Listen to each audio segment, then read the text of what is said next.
Hi, I'm Lou Manfredini, Ace's home expert, and in this video, we're going to show you how to prep your stairs for new flooring or painting. Now, once you've removed the old flooring, whether it was carpet, tile, or vinyl flooring, you'll probably be left with quite a mess. It's a good idea to work from the top down, first sweeping or vacuuming any loose dust and debris. Now on this set of stairs, our Ace handyman removed carpeting, so there's going to be a lot of staples still in the floor. Use a dustpan or paint scraper to help locate the staples, and when you find them, use a pair of pliers to pull them out, and some may need to be popped out with a pry bar or flathead screwdriver. And you'll probably miss a few. Don't worry, you'll find them when you lay down the new flooring or do the painting.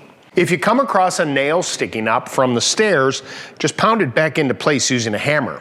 Try to remove any adhesives with a scraper that may be on the stairs. You see, the goal is to get them as clean and as flat as possible.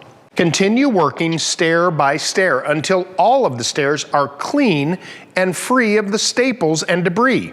Contact your local municipality to find out how to dispose of the old flooring and waste correctly. Once finished, your stairs are ready for new floor coverings or painting. Now, if you prefer to have a professional do this dirty job, just contact your local Ace Handyman Services. Coming up next, Ace's paint expert Annie will show you how to paint stairs.